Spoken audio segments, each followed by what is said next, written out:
Hi, I'm Jackie Jennings with SYFY WIRE, and I am here at the red carpet premiere of War for Planet of the Apes, where we are going to talk to some of the stars and creators of the film, and I'm personally going to try not to crap my pants when I meet Andy Serkis.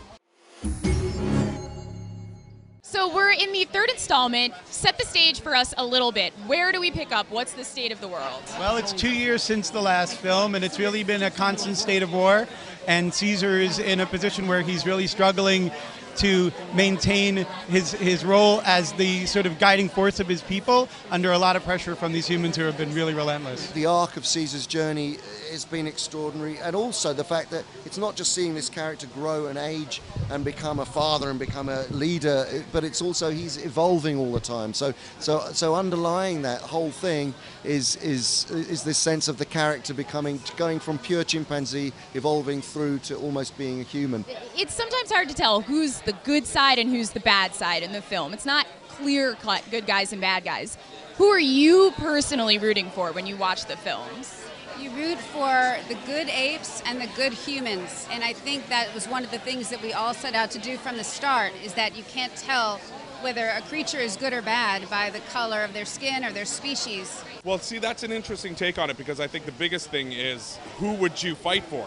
Yeah. What side would you fight for, and what are the moral aspects of that? What are the ethics of that? And everyone wants to live. Everyone wants to be in that aspect of like moving on. So it's an interesting dichotomy between the two. The irony of this film is that when as he's about to become more human-like, he suffers such personal loss that the base instincts in him become the most animal, and that's the contradiction in the character, and why it's not only is this the war for the Planet of the Apes, but it's the war for Caesar's own soul. So you guys worked on the effects for the film, right? That's right. We created the visual effects in all of the apes. So a lot of the movie is because of you guys. We like to help when we can. Yeah. Yeah.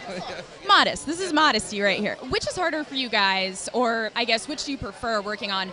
Really sort of close, intense, emotional scenes, or these massive battle scenes? The close, intense, emotional scenes.